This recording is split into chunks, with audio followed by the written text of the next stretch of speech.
Hello everybody, Glass Half Dead here, and today we are talking about Warhammer 40,000 Kill Team, and specifically Kill Team Moroch, and even more specifically, the Blooded. That's right, it's the Traitor Guard, it's the Militarum Traitoris. So many names, we will just always call them Traitor Guard though. We may also call them the Blackstone Fortress Guard if you're on my Discord. Hey, I have a Discord. Let's get straight into it. Whoa, hold on one moment. Sorry, everybody. I just wanted to jump in here. Me, here, now. This is like 4 days after I recorded this video behind you. I just completely forgot to say like the absolute basics. So I'm just jumping back in very quickly to tell you two really important things. First is like overall general impressions of the team. If you don't want to listen to the rest of the video, what are the Blooded? I just start reading the book. I don't even tell you that. Also, I want to talk about build options. So with the Blooded, there are lots of different variants that you can build, and I just wanted to tell you, you don't have enough bodies to build them all, unless you cheat a little bit, which I'm about to talk about. So at the end of the video, you can see the bookmarks. I discuss a take all comers list. That's where you know which models to build, but I just wanted to point out that the bodies in the box of Moroch, all of the arms are interchangeable with all of the bodies. So there's no limit, like if you want to build the Flenser, then you can't build the Corpseman. The arms are completely interchangeable, so don't worry about that. And very quickly, what are the Blooded? They are the quintessential opposite of veteran guardsmen. They're completely melee. There's almost no range in the team. Every specialist is important and does a different job, but ultimately, what they do is they run forwards and they hit stuff. That's pretty much it. Power level wise, I think they're going to sit roughly in the middle. I think they'll be actually higher than Phobos, but they're not going to hit the heady heights of Vet Guard or whatever else is up there at the moment. But because of what they do, which is run forwards and hit stuff, I think they're actually going to be a really solid starter team. And a lot of people like Marines, so I actually think that this is a really good box for a beginner player, because you've got your Marines, which everybody wants, and then you've got an actually kind of just very straightforward army to play. And I suspect that because aesthetically, the Blooded team are literally just Cadian models updated, but then with spiky bits, you could cut the spiky bits off and just have regular Cadian Guard. Which means, bringing it back into a big old loop here, if you already have Vet Guard and you want to add these guys as something you can play together, you can take the gunner options from Vet Guard that you've already built. And then when you're building the Blooded, you know, where we just talked about, you don't have enough models to build every model. If you're using the Vet Guard gunners, then suddenly you don't need to build the gunners from Blooded, so you can build every option. Cool. Anyway, back to the video. Enjoy the Man Reads book. Oh no, this is names and demeanors. Well, this is a cool page anyway. That's not where I meant to go though. Here we go. So the first thing we have to talk about are the Tac Ops. Sorry, let me take a step back. If you want an overview of the whole of Kill Team Moroch and everything that the box is about, and how this team is really going to play, like summed up in like one sentence, this isn't the video for you. This is a standard Man Reads book video. I'm going to read out every single word on the page for the rules that is referring to the Blooded Kill Team. If you do want the quick summary, there's another video up that is up right now where I do that, both for the Blooded, for the Phobos Strike Team, for the terrain, and I just kind of rate the box as a whole as I unbox it. If you want to understand the rules a little bit, the Traitor Guard, they polled higher than the Phobos Strike Team for the team that people are interested in. Here we go. And we start with the Tac Ops, but of course before we start with the Tac Ops, we do obviously start with the fact that if you are a subscriber to my channel, I would like to give you a big double hello. Wow, so wholesome. And of course, if you want that double hello in the next video, like, subscribe, leave a comment right now, as it is subscriber exclusive. We have a lot to talk about here. We obviously have to talk about the makeup of them, their ability, their Blooded tokens, their ploys, all this crazy stuff. But we start with the Tac Ops. I don't really know why. I don't think it makes sense, but it's first in the book. So there we go. And ultimately, this game is about scoring victory points, and these are how you score victory points. I guess the first thing we will have to say in that case is, hold on, wait for it. We can only possibly take the archetype Seek and Destroy. That is relevant. Okay, let me hide that in there so I can get back. That's my advanced bookmarking system. Talking of bookmarks, you don't care about the Tac Ops. There are bookmarks in the search bar below. You can just go straight to where you want to listen to first. Let's talk about the Blooded. First up is Worthy Champion. Reveal this Tac Op at the target reveal step of any turning point. If a friendly Blooded operative that is under the gaze of the gods, we're going to have to talk about that in a moment, aren't we, incapacitates one or more enemy operatives during the turning point and is within 6 inches of the center of the kill zone or your opponent's drop zone at the end of the turning point, you score 1 VP. If you achieve the first condition in any subsequent, do it again. So, we're going to go and talk about Gaze of the Gods in a moment. Basically, every time you do a thing, you get a Blooded token. Once you have 4 Blooded tokens on the board, you can make one of them upgrade to a Gaze of the Gods. There you go. So, this won't happen turn 1, could happen turn 2, so can't be scored turn 1 100%.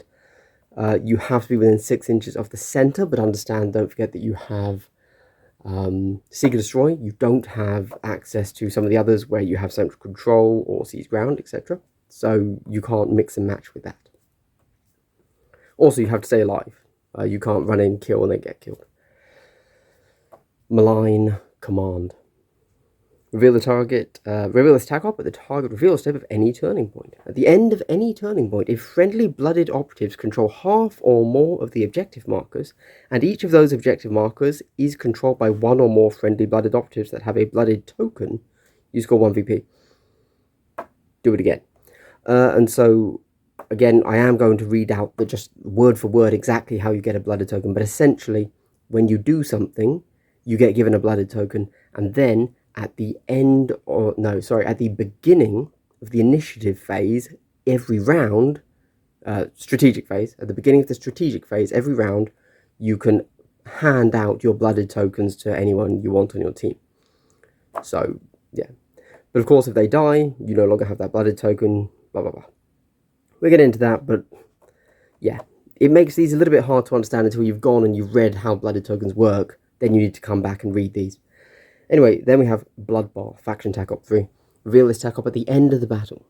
If more than half of the enemy kill team has been incapacitated at the end of the battle, you score 1 VP. If more than 3/4 of the enemy kill team has been incapacitated at the end of the battle, you score 1 VP. These two, I'm not 100% on. This one, I very much like. So when it comes to the Blooded, you only do one thing. You have Seek and Destroy. You have to kill things. That's how you score VP. That is a good thing. If you haven't killed half their team, you're probably being tabled and you're not winning anyway. So I actually quite like Faction Tac Op 3. I think that will be a good one to substitute in for any of the other Seek and Destroys that we don't like. For example, I would say Marksman. I'm not a big fan of that one. Okay. Let's talk about the operatives, the actual makeup of the team. Firstly, we have a Traitor Chieftain. He's your leader.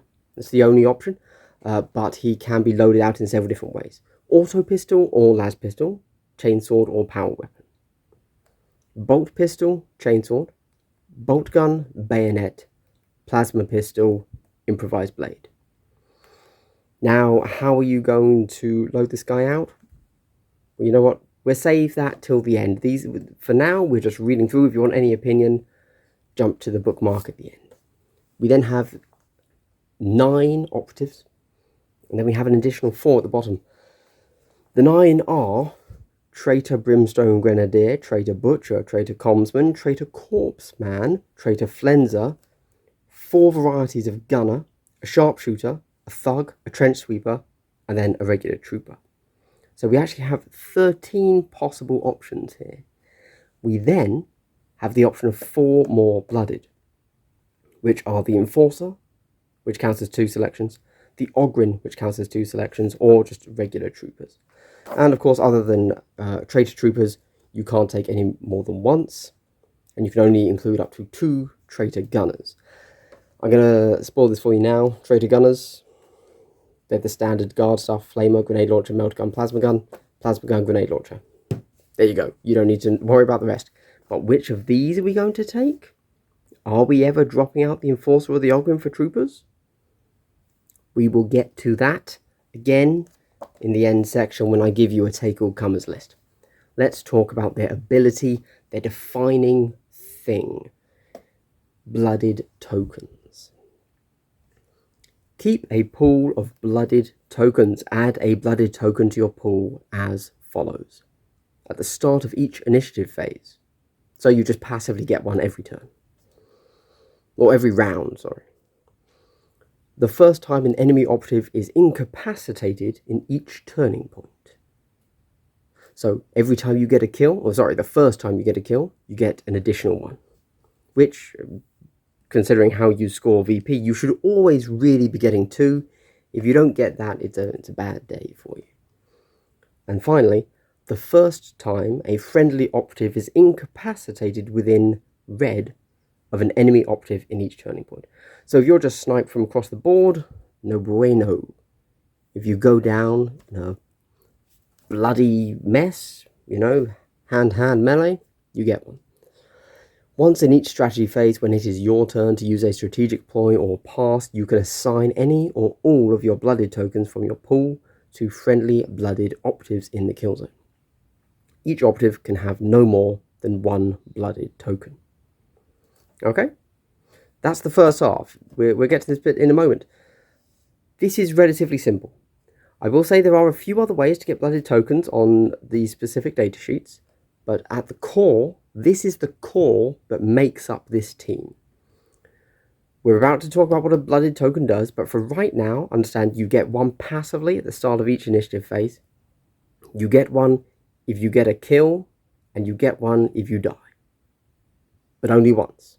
So, really, I would say you should be getting a minimum of 2 a turn. Presumably 3, but if you don't die, that's kind of okay, isn't it? So, in each strategy phase, after assigning your blooded tokens, if any, if 4 or more friendly operatives in the kill zone have blooded tokens, you can select one of them to be under the gaze of the gods until the end of the turning point. Now, I just want to quickly say before we read the next bit, at this point we've read like 4 paragraphs, and we still don't know what a blooded token does. It's a little bit ham-fisted. If I'm honest, I actually would have liked to have it right at the first thing. Right? It should be the first thing. It should say, if you have a blooded token, you can retain a hit in melee. There you go. Or, and shoot. You can retain a hit in both combat and shooting. Then give me how to get it. But right now, this is so esoteric. I don't know what's going on. How much do I care about this? I don't know what happens. Anyway, finally, in the final paragraph, they give us the actual interesting thing. Each time a friendly blooded operative that has a blooded token fights in combat or makes a shooting attack, in the roll attack dice step of that combat or shooting attack, before rolling your attack dice, you can retain one as a successful normal hit without rolling it. If that friendly blooded operative is under the gaze of the gods, you can retain one as a successful critical hit instead. Okay. I wanted that there. That's all I'm saying. Okay, moving on. Right, we get it. Okay, and we go to the ploys. The strategic, the tactical.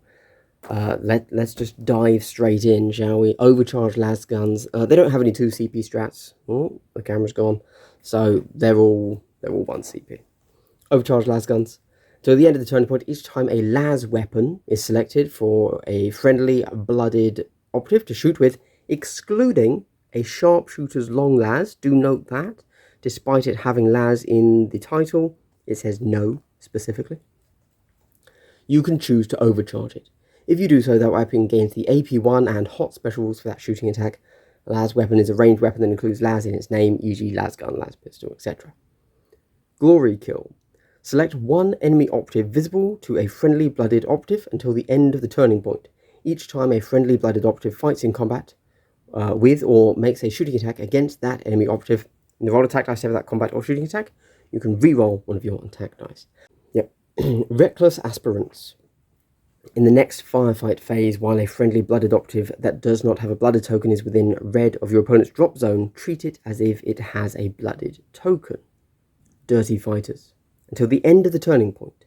Each time a friendly blooded operative fights in combat, In the roll attack dice step of that combat, if another friendly operative is supporting them, you can retain one of your successful normal hits as a critical hit, excluding a normal hit retained as a result of a blooded token. Quick rundown. Overcharged lasguns. Note that you're not running 14 lasguns. I think in the games that I've played 3 games with them so far. Each time it was me playing them. I've played as them, not against them. And I think you have 4, maybe 5 on the board. Which, yeah, I mean, that's still, you know, hey, 5 AP1 guns sounds amazing. But your guardsmen, you're hitting on 4s. It's glory kill. So actually, I have found all of these 3 quite difficult to justify the CP, to be honest with you. Dirty Fighters is like really difficult because you've got to just put so much into getting the kill. Yeah, I don't know. Reckless Aspirant is almost, I always find perhaps I'm too conservative with my play, but you already have to be closing in on the enemy. Nah, you can get it, but I don't know. Glory kill is obvious when it's useful. It's when you're up against some big thing, when you have one thing you want to kill, as opposed to everything else where you're trying to spread some damage out, get multiple kills. Tactical Ploys, Callous Disregard. This looks big. It just says you can shoot into combat, but when you miss, it hits your model. That's it.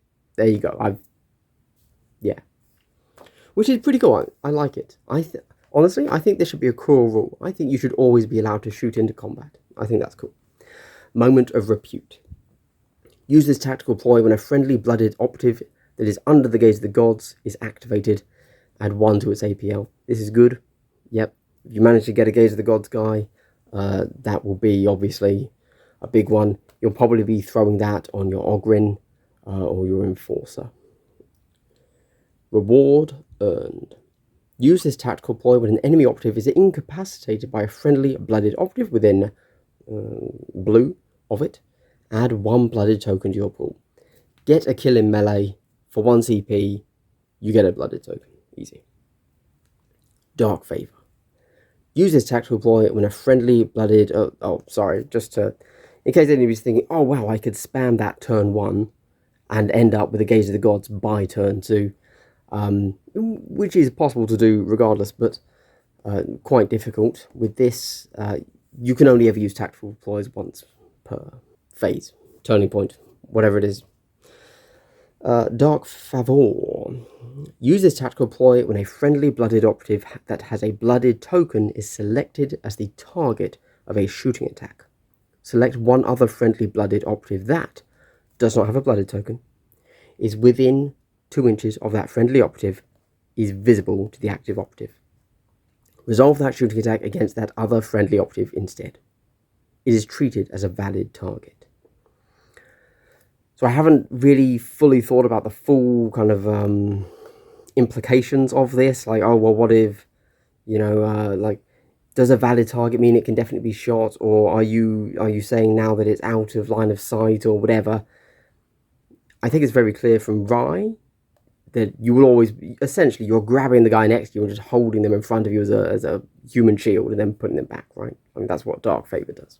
So, and that's Tactical Ploys. Obviously, this one is good when you've got the guy you don't want to die. And it does bring into, you know, the possibility that actually you do want to, maybe, I mean, we're going to look at their data sheets in a second, but perhaps you do want to run maybe the Enforcer as just normal troopers, so you have people that can die and take the hits for the Ogrin, or who knows. Anyway, that's the ploys done. We now get into the data sheets. Data. Traitor Brimstone Grenadier. Note, lasgun up here. No lasgun here. You're going to see that is pretty common. Not too many lasguns lying around. Obviously, he's the Grenadier. He's got a bunch of grenades. He comes equipped with a frag and a crack. Nice. Do note, it's just 1 frag and crack, and they don't cost you anything. Nice. Diabolic Bomb and Explosive Demise is what makes this guy a guy, as in a Grenadier. Also, 5 up save, APL 2, 7 wounds. This is your stat line. 1 or 2 of them have a 4 up save, and it seems a little bit random, but it is what it is. Diabolic Bomb. 4 attacks, hitting on 3s, 3/3. Range 6. Blast, indirect. Splash 2. Now, Splash 2 is where things get cray. For those of you unaware, Splash 2 is basically mortal wounds 2 to anybody within 2 inches of your original target. However, because this is a Blast 2 already, let's say you've got your... hold on, I've got models here. Okay, here we go. Lovely. Let's say you've got your 4 models here. You do a Diabolic Bomb on this guy here. Boom. Obviously, the blast hits all 4 of them. Well, all 3 of them, sorry. So you then do this guy. Well, if you get a crit here, the splat. So this is your main target. Hits all of them. You then go to do the next blast attack onto this guy. If you roll a crit, that triggers your splash 2. So you would have done here. This could trigger a splash over here, here, here. If you roll any crits, you then do the next one. Splash. It could hit here, here, hit. You get me. That's insane. You know, if you roll enough crits, this could very easily one-shot anything in the game. Well, that's normally true for most weapons, but this is really strong. But then, amusingly, he blows up. Explosive Demise. If this operative is incapacitated, you can use this ability. If you do so, do note, you can. You do not have to. You can use this ability. Oh, you know what? You never quite know with GW's flexible use of English. Who knows? If you do so, roll 1d6, subtracting... oh, it's optional, okay. If you do so, roll 1d6, subtracting 1 from the result if this operative is within engagement range of an enemy operative. On a 3-up, each operative visible to and within 2 inches of this operative suffers d3 mortal wounds. Cool. Subtracting 1 from the result. So, if he dies in melee, he blows up on a 2-up. Cool. I approve. Traitor Butcher, that's right, the Butcher, same name as the Legionary. I guess Chaos only like one thing, right? So, note, he has 8 wounds, for some reason, which is, I guess means he can't be one-shot by a big 7 crit, which is obviously very useful for him, because he is melee only. Power Weapon and Cleaver, 4 attacks, hitting on 3s, 4/6 damage, lethal 5-up. Pretty nice, you know, standard power weapon there, with lethal 5-up. Unholy Sustenance. Each time this operative fights in combat, if it incapacitates the enemy operative in that combat, it regains d3 lost wounds. Pretty useful. You know, he's here to kill, and when he kills, he heals, because he can't one-shot anything.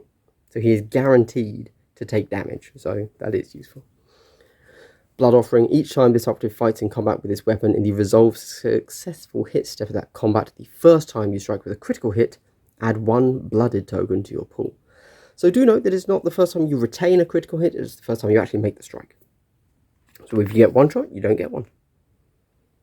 Cool. We then go to the Traitor Commsman. Standard lasgun bayonet. I am going to read out what he does, but basically Signal is +1 APL.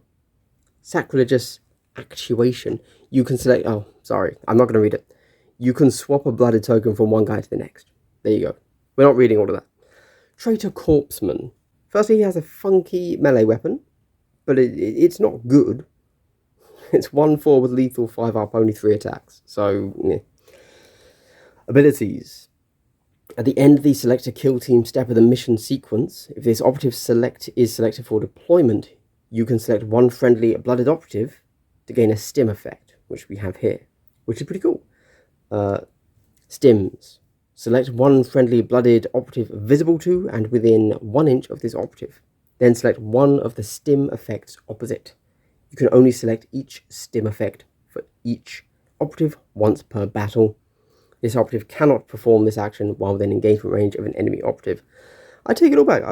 You know what? In my head, I was thinking of him as the twisted medic, because he's called the Corpsman. I thought it was a funny thing. It's not at all. He doesn't do anything with medics. I apologize. He gives buffs. Yeah. So you can either regain 2d3 lost wounds, you can get Relentless on your melee weapon, or you can have a 6-up feel no pain. This guy's a must take.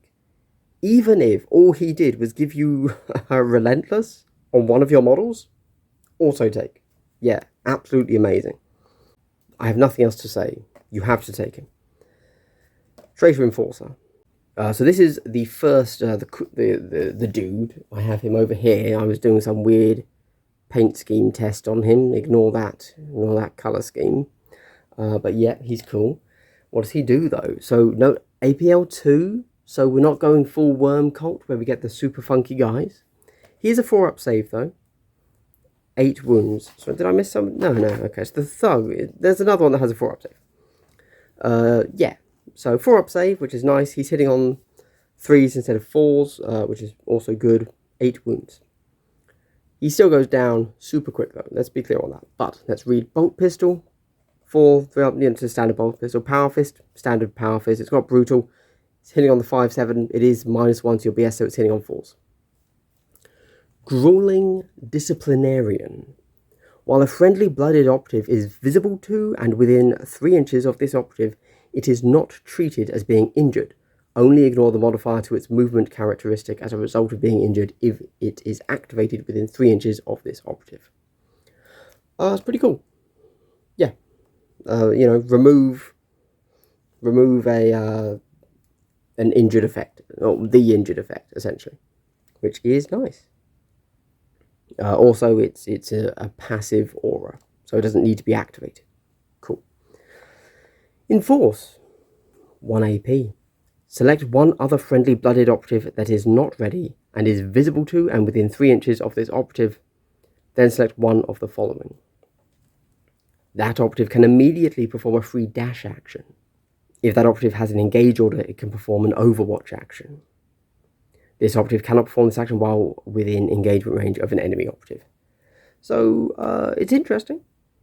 You know, the theory of him is good. The question is he better than 2 regular troopers? Just to be clear, a trooper is exactly what you think, and it's GA2. Is this better than that?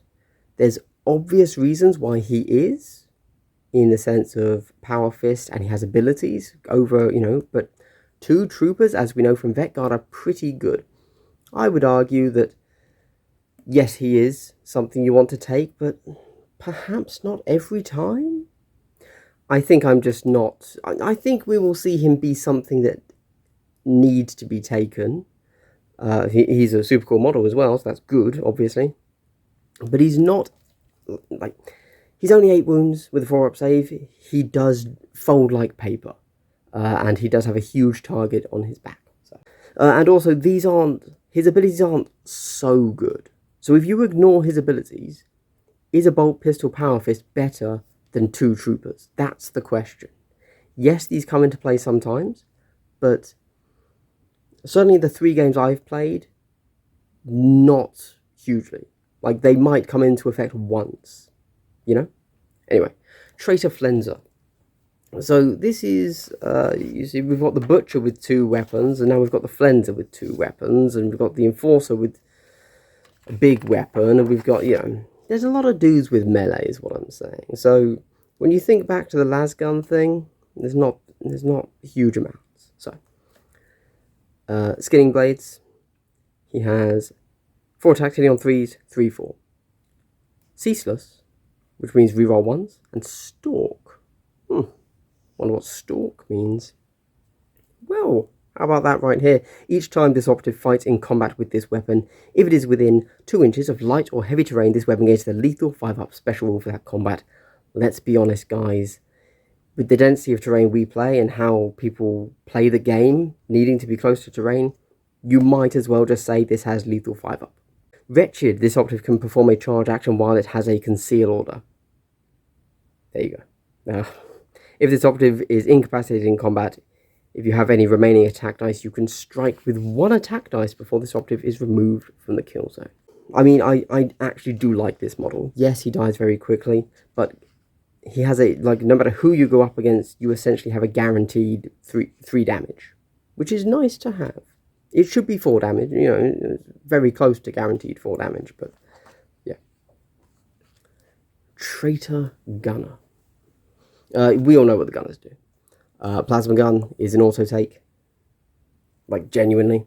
And then I personally built the grenade launcher, but you can do whatever you prefer. But yeah, the safe option is plasma gun and grenade launcher. We then go to the Traitor Guard. 6-inch move, APL 2. We still don't have that APL 3 model. 5-up save, 16 wounds. That's a lot of wounds. It's interesting that they went with 16 as opposed to the previously, you know, from the compendium, already kind of established 18 wounds for 3 wounds in 40k becomes 18 wounds in Kill Team. They went 16, fair enough. Bit of a shame. But anyway. So, no ranged weapon. He's got Power Maul and Mutant Claw. 4 attacks, hitting on 3s, 5/6, rending, stun. Rending, for those of you that don't know, is if you get a crit, then one of your other normal hits gets converted into a crit. We also have some ability. Oh, stun. Stun's useless. Doesn't matter. No, stun is in melee. It's actually good in melee. It's terrible in range, but in melee, stun is when you strike with one of your crits, you also at the same time discard one of their attacks. I think. Maybe. And then if you strike again with a crit, then it removes one from their APL. I think. Nobody uses stun, so I always forget it. Right.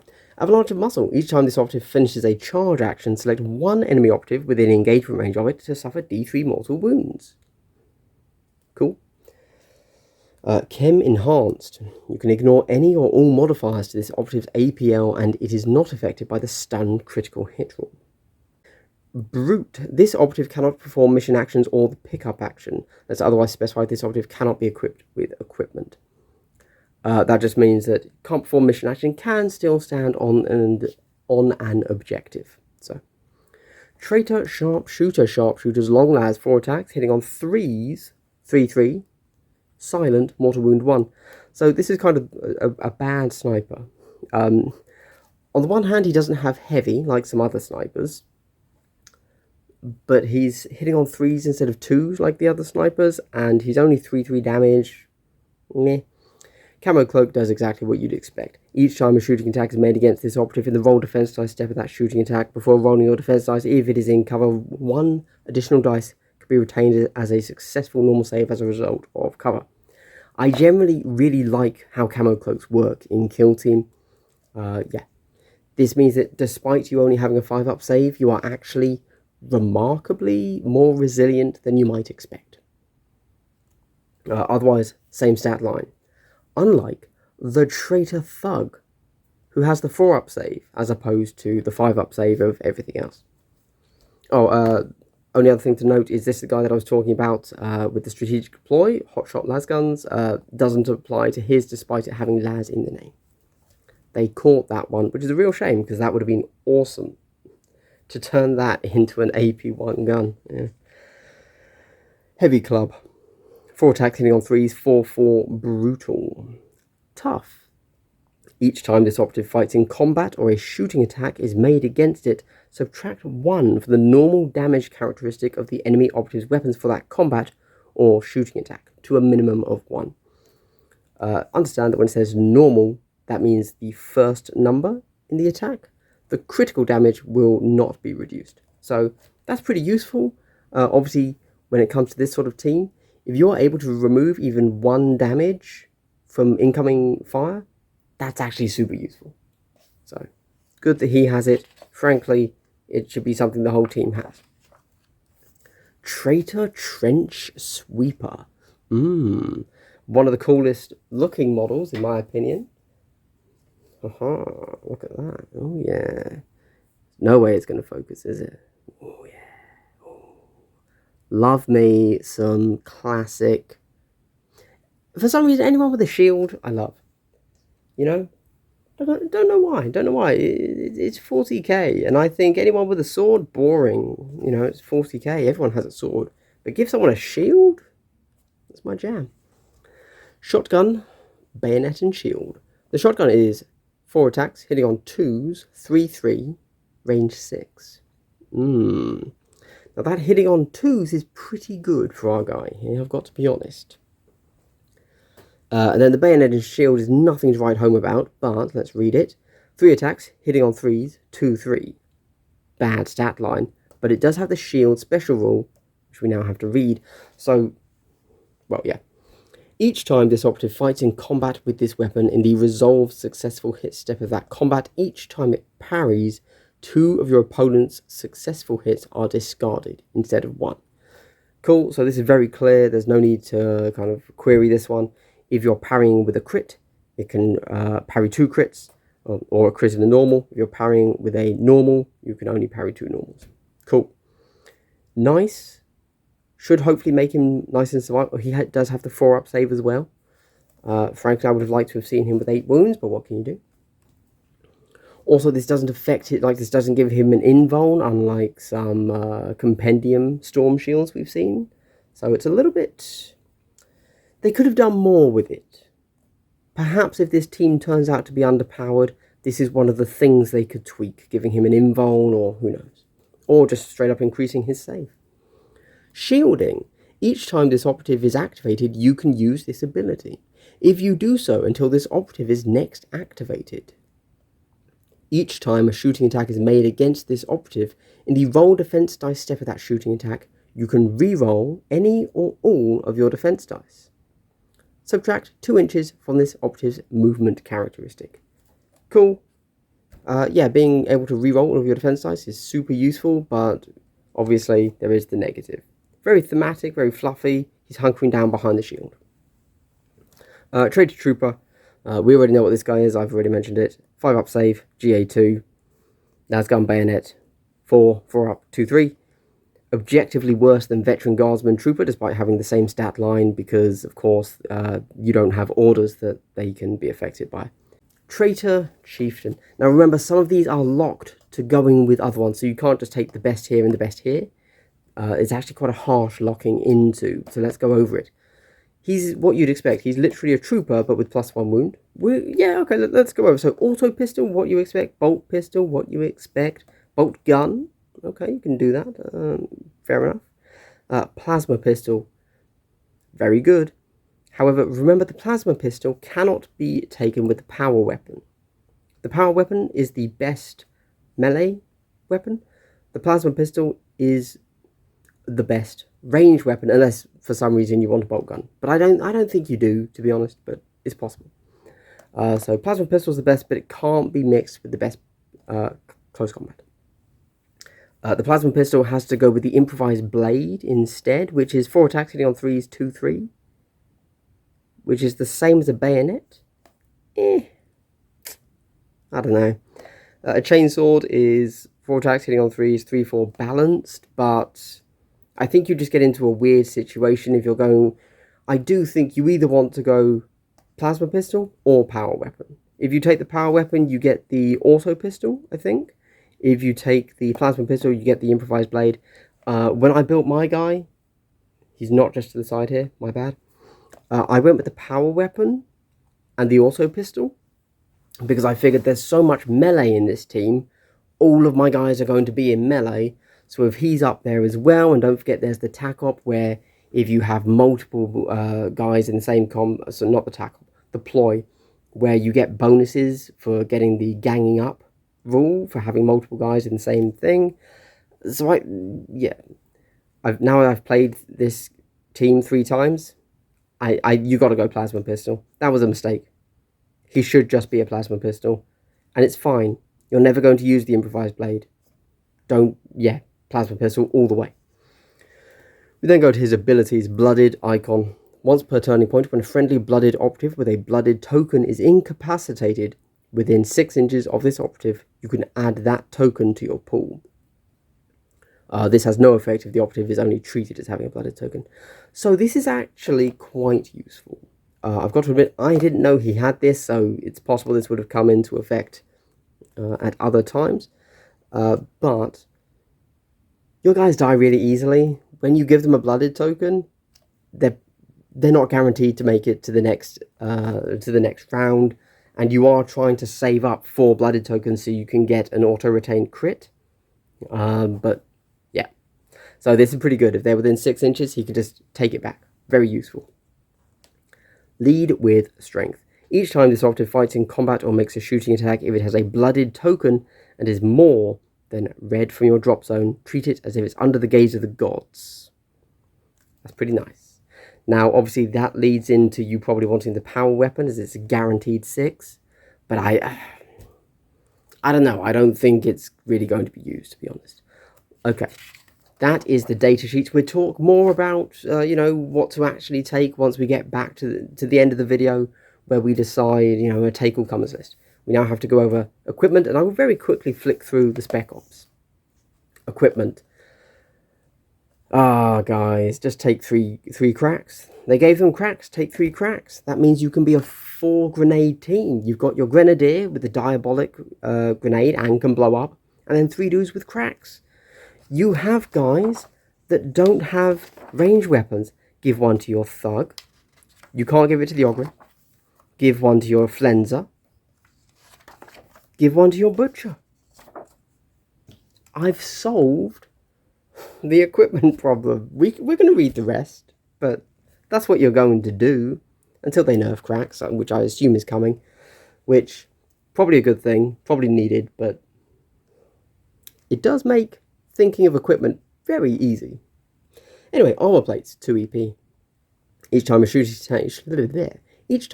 attack is made against this operative in the roll defense dice of that shooting attack, you can reroll any or all of your defense dice results of 1. Now, if this is essentially ceaseless for defense. If it was relentless for defense, then maybe this would have some play over a crack, but it doesn't. Chem breather. Ignore any or all modifiers to this operative's APL, and it is not affected by this uncritical hit rule. Okay. Sinister trophy. Sinister trophy. Well, you know what? This is 1 EP. Maybe you'll take it as the final thing. But we also have another 1 EP. I'm probably going to take that. But Sinister trophy. 3 EP. While an enemy operative is within engagement range of this operative, subtract 1 from the attack characteristic of melee weapons it is equipped with. Now, I actually do like this. I think this is a good take for this team, because this is a team that wants to be in melee. This makes you significantly more effective, but it's not better than a crack. Incendiary shells, 2 EP. Only the Traitor Trench Sweeper, obviously, because he's the only one that has a shotgun. Each time this weapon is selected to shoot with, you can choose to fire incendiary shells. If you do so for that shooting attack, the weapon gains the blast 1-inch special rule, and subtract 1 for the weapon's normal damage. What does that turn it into? Instead of being a 3-3, it'll be a 2-3. I'm very much uncertain on that. Obviously, you don't have to use it, so if you don't have the right shot lined up, you can just do your 3-3 attack. Perhaps you'll consider taking this when it comes to Vet Guard or something, but probably not, because there are cracks. I realise that's something I'm saying a lot. Beast Pelt, 1 EP. Each time a shooting attack is made against this operative, if the ranged weapon has the blast or torrent special rule, in the defense dice step of that shooting attack, you can reroll 1 of your defense dice. This operative is unaffected by the splash critical hit rule. Pretty niche, but fine. Wicked Blades, 1/2 EP. Select a bayonet, bayonet and shield, or improvised blade the operative is equipped with. Add 1 to that weapon's normal damage characteristic for the battle. If you selected a bayonet and shield, this equipment costs 2 EP, otherwise it costs 1 EP.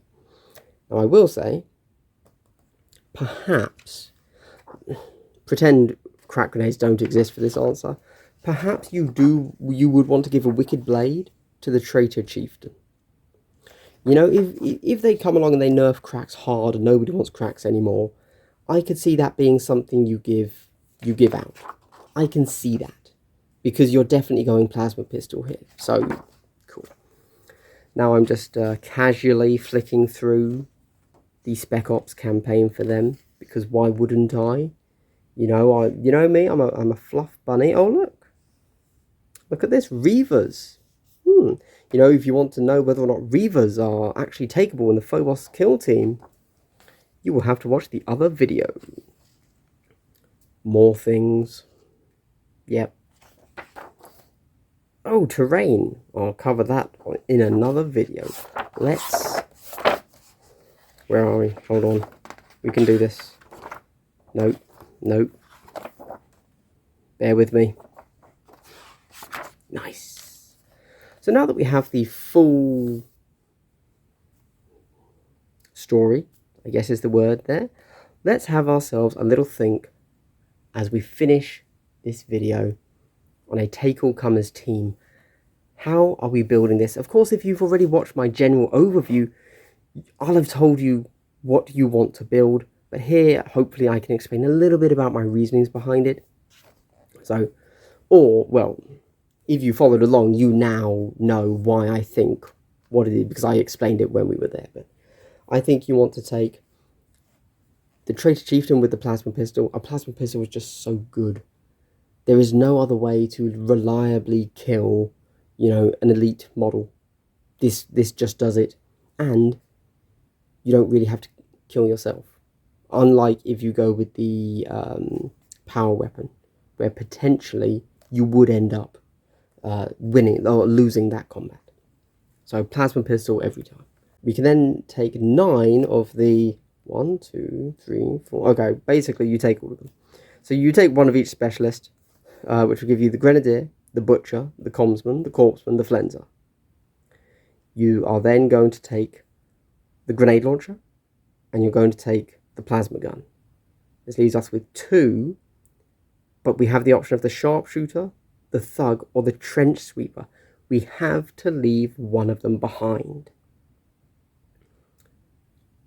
I think it's the Trench Sweeper, which is such a shame, and it's the reason he's out here next to me, because the rest of the team that I've actually played with has been put away. I could be wrong.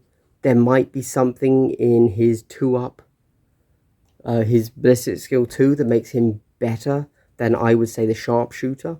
I don't think you're getting rid of the Thug, because he's going to be a crack delivery vehicle for you. And then he also has the -1 wound. And he's got the 4-up save. So he's one of your more survivable people. And he's decent in melee. We then have, are you going Enforcer and Ogryn, or 2 troopers or 4 troopers? So I don't know how much of a question this really is, but I think you're always taking the Enforcer and the Ogryn. I don't really think there's a reason to take 2 troopers or 4 troopers. However, I am more than happy to be proven wrong, and if I was, then it would be dropping the Enforcer for 2 troopers. I don't think that's going to end up being the way they are played, but it's possible. And if so, fair enough. But also, this isn't an option when it comes to the build, because the Enforcer and the Ogryn are the only option to build, unlike everything else. So, let's go over that one more time. Chieftain with Plasma Pistol, Brimstone Grenadier, Butcher, Commsman, Corpsman, Flenser, Grenade Launcher, Plasma Gun, Sharpshooter, Thug, Enforcer, Ogryn. And that's it. There you go. That's your Take All Comers list. Oh, and then give your, your equipment is a crack grenade, 3 crack grenades, 1 on the Butcher, 1 on the Flenser, and 1 on the Thug, because they don't have ranged weapons. There you go. That is very simple, I think. I don't think there's much more to say than that. That's the default team. And that, everybody, is the Kill Team Moroch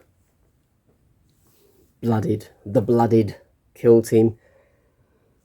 I suppose final thoughts are, again, first impressions here. I've played them 3 times, tops. I'm pretty sure it was 3 times. And they're an interesting team. They can do some pretty lethal stuff. I don't think they're going to be a top tier team.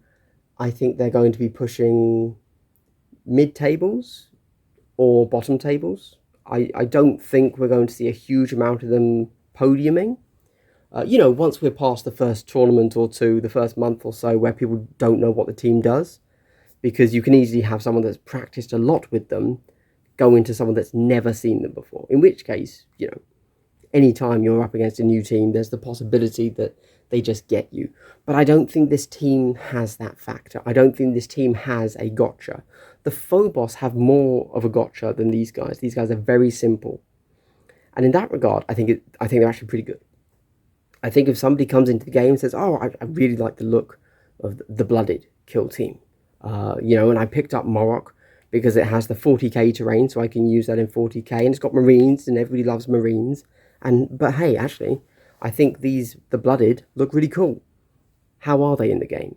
I think it'll be an easy thing to say that, yeah, they're decent, they're a great starter team.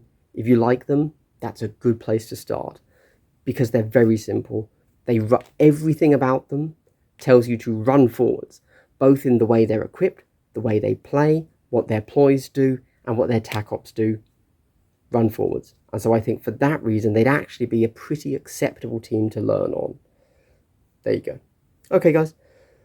Well, this has been Glass Half Dead. And if you've made it to the end of the video, Trencher Sweeper Man wants to give you a big triple hello. Wow, so wholesome.